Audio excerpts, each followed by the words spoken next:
Welcome to the Airbnb Roadmap, the podcast designed to navigate you through the entire journey of short-term rental success, whether you're just starting out or ready to take your hosting game to the next level. My husband and I became super hosts within just months of launching our first Airbnb and have proudly kept that title ever since.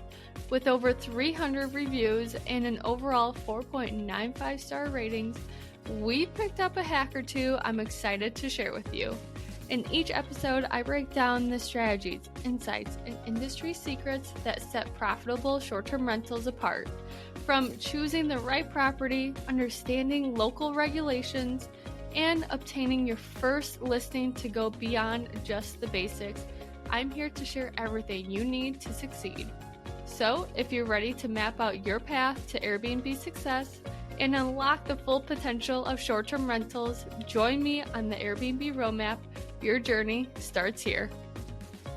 Well, hello there. I'm Brittany Wenninger, and today's topic is all about the journey that we have gone on and honestly the mistakes, because the wins are fun. Don't get me wrong, wins are always fun, but the mistakes are always funnier, right? So as I discussed in episode number 1, my husband and I were looking into something that we can pretty much do together that we both actually really enjoy.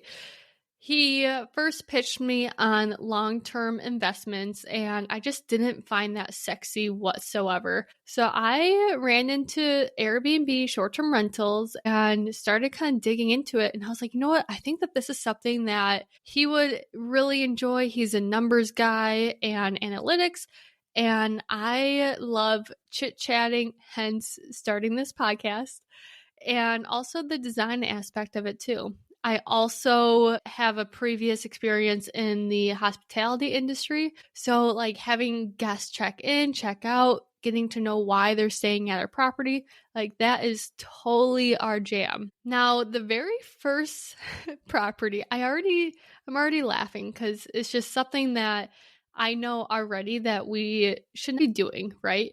And that's researching the market before we purchase. So kind of a background that I am a full-time real estate agent in the Madison, Wisconsin area. And I actually service a lot of clients. So clients will come up to me and they're like, hey, Britt, I want to purchase a short-term rental, and I make it happen. So I should have known better, but this was at the beginning stages of my career and our investment venture. And long story short, it's a mistake that we learn from. So we purchased a property in a township that we knew nothing about whatsoever. And the seasonality is real. So we renovated the cabin, and I think we launched that one in April. So we were going into the summertime, and the summertime was booming. And I was like, heck yeah, we made a great decision. Like, this place is popping. Like, we are cash flowing. This is awesome. We rock, right?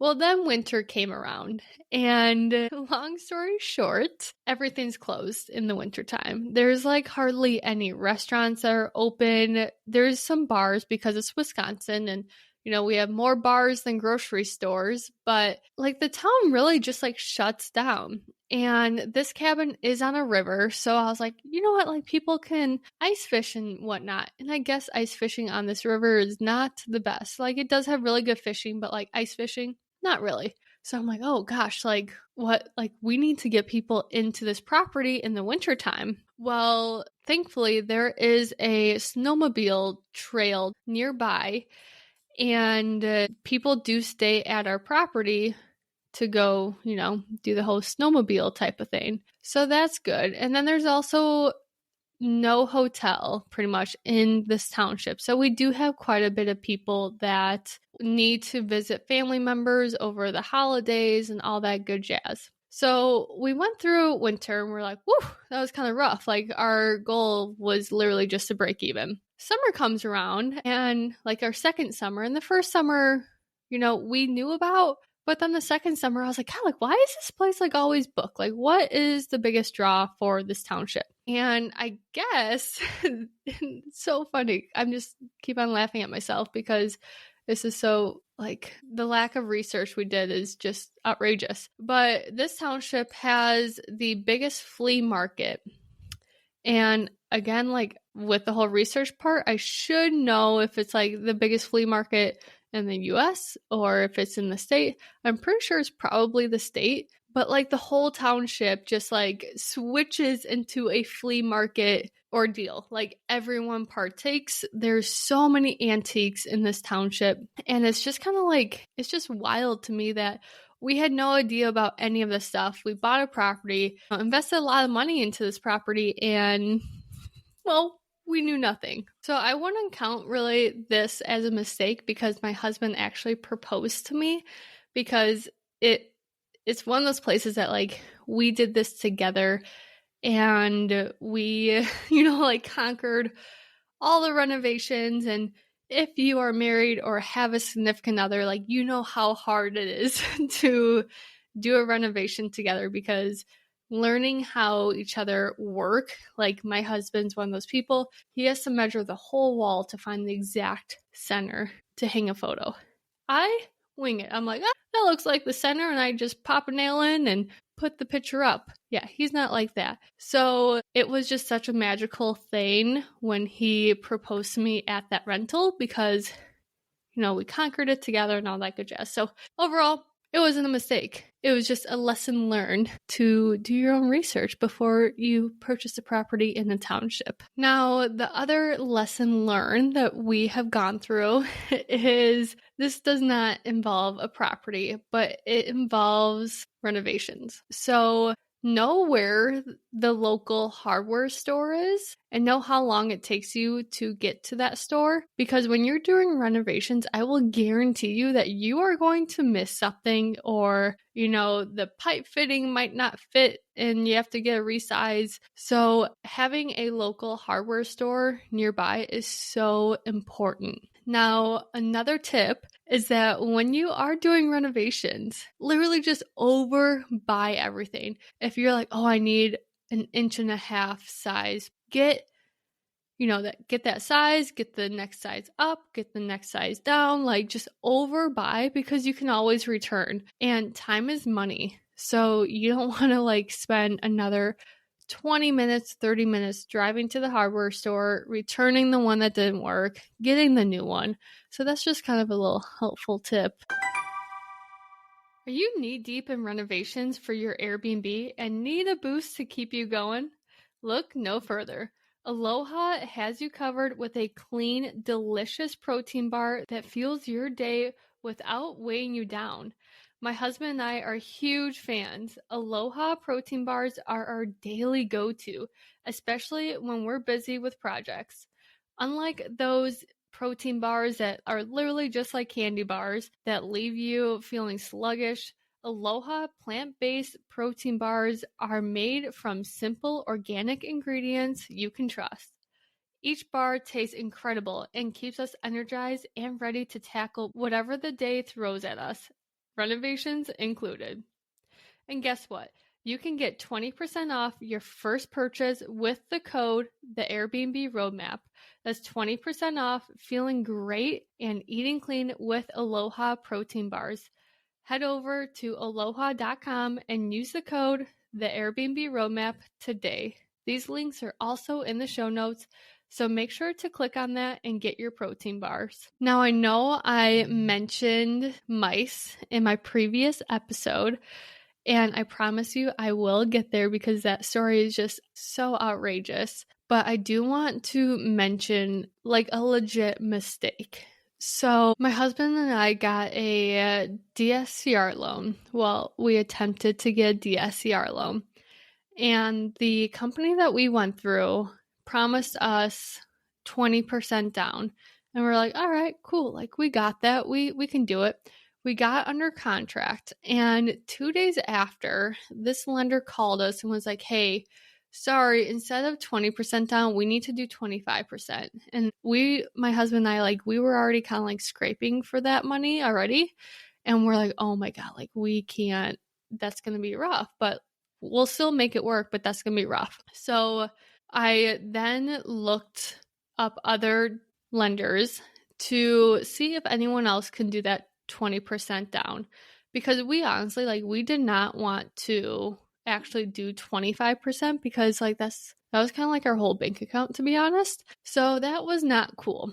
So I did my research, and this company, and I'm not going to say names, but this company did have a lot of Google reviews, and they were good. So it's not like I just Googled a lender and literally just went with the first one. I tried doing my research, and I called him, and I didn't know it at the time, but he was totally the sales guy that was oh yeah, we can definitely do 20% down. I don't know what the other guy's talking about.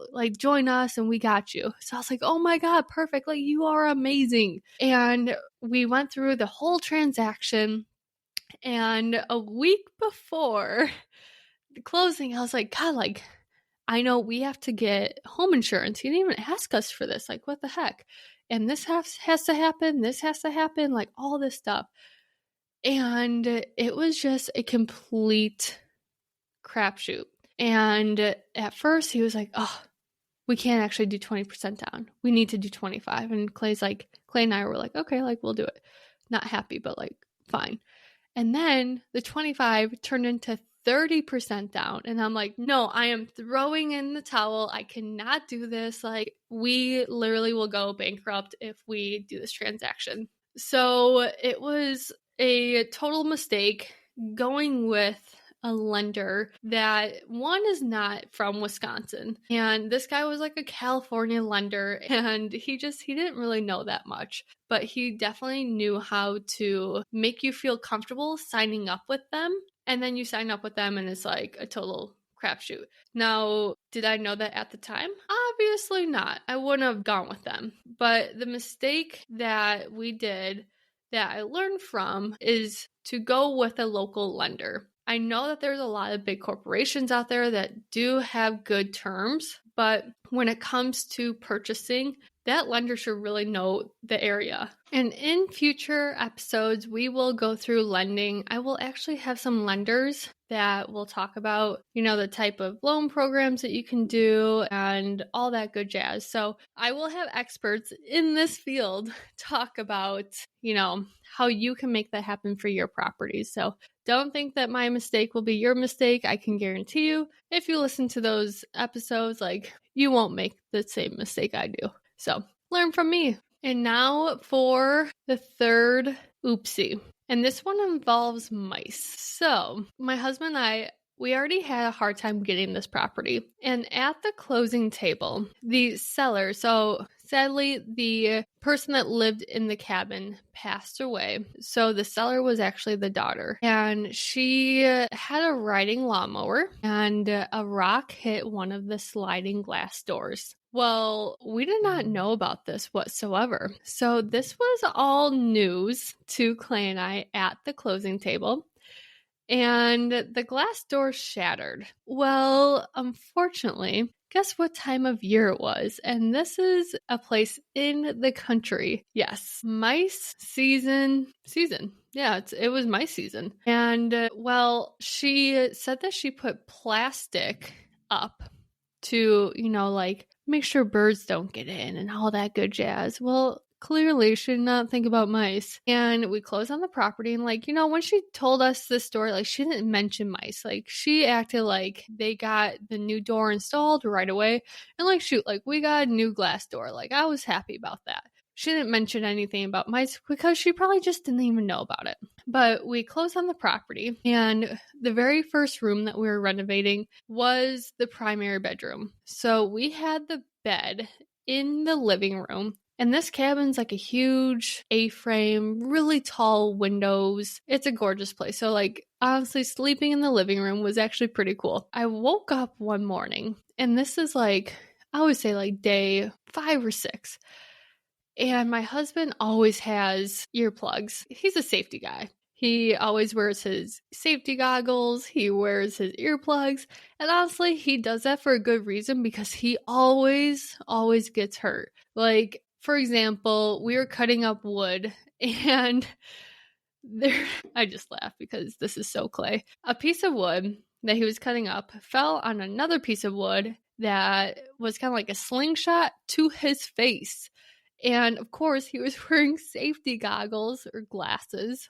I like to say goggles because it sounds a little bit more nerdy. But he was wearing safety glasses, and this piece of wood literally hit like the brim of his nose and cut the brim of his nose. And I'm like, dude, like, you are a walking hazard. Even when you wear like your safety gear, you get hurt. But anyways, there was earplugs, like the foam ones, and they're right next to the sink. And I just remember looking down, and it was like little tiny nibbles were like off of the earplugs and like kind of like spread around the earplugs. And I'm like, oh my gosh. I was like, I think Clay is like eating his earbuds. Like, this is really kind of gross. So I look at Clay, I'm like, are you eating your earbuds? Like, should we talk about this? He's like, no, I'm not eating my earbuds. Like, that's disgusting. And I'm like, are you sure? Because there's like nibbles out of your earbuds. And he looked and he's like, oh no. I was like, what? He's like, this is a mouse. I'm like, we have a mouse. And I was like, I am so grossed out. I can't stay in this cabin. Like, ugh. And I was like, we were living with a mouse. And I kept on saying a mouse. And little did we know, we were living with 30 mice in the cabin. And I know this because I think we caught like around 25 to 30 mice. And it was one of those things that the second that we put out mouse traps, like we were catching them nonstop. Like we heard the mouse traps go off. And I was like, this is so grossly insane that like we are still renovating this and living with this mice. Like we should have like a Terminator go in and like somehow kill all of them all at the same time. I don't know if that's a thing. Actually, I did see a reel of like a snake going into a pipe and then all the mice coming out of the pipe because it's like scared of the snake. We should have done that, to be honest. But it was absolutely disgusting. And definitely when the seller broke the sliding glass door, that's when all the mice got in. So it was like, hey, we thought that we purchased a cabin that had absolutely no mice. And we ended up living with 30 of them. And now I'm the type of woman that when I see a mouse and it's like dead in the trap, I will literally pick it up by the tail, bring it outside, and like let the coons get it. I'm not even grossed out about them anymore. And I do a lot of showings, like real estate showings. And I do go into old farmhouses every once in a while. And if I see a dead mouse, I like literally just like tell my clients, I'm like, hey, just want to let you know there's a dead mouse. I'm going to kick it to the side. But just so you know, like there's a mouse or two in this property. I also had a showing where a mouse was literally looking at me like eye to eye. And I was like, hey, mouse, like this experience has taught me to just kind of like be one with mice because we had to kill so many. And I was the glorified mouse picker-upper because Clay was at work and I needed to get it out of the property, right?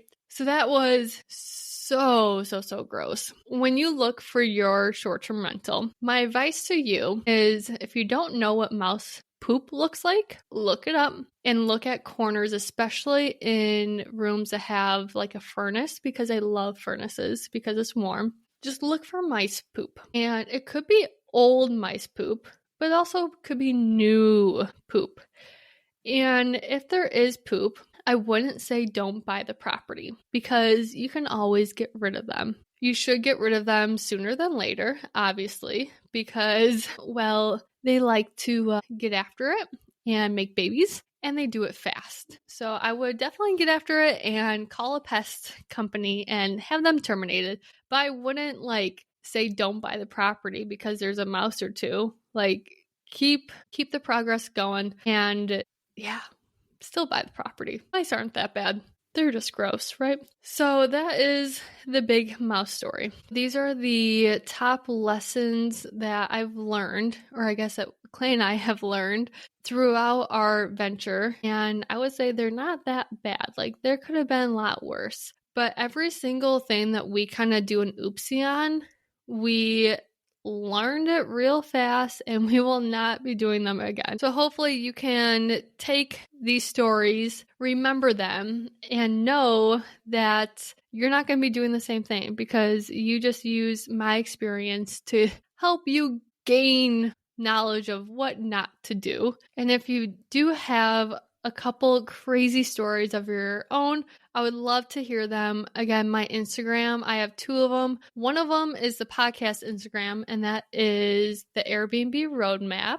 And the second one is my personal Instagram that I do have a lot of real estate stuff on there, and that is Brittany Wenninger. These links will be in the show notes. But if you have some crazy stories, I would love to hear them because you'll just, I want to know that I'm not the only one that goes through all this shenanigans, right? I will see you at the next episode and hopefully I have some more funny stories because podcasts are always more fun. We got funny shenanigans going on.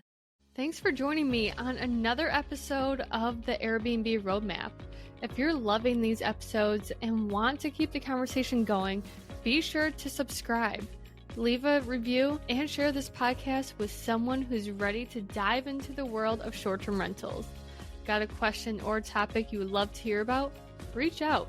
This podcast is all about growing and learning together. And don't forget to follow me on Instagram, the Airbnb Roadmap. Can't wait to see you there. Until next time, here's to turning your short-term rental dreams into thriving realities. I'll see you next time.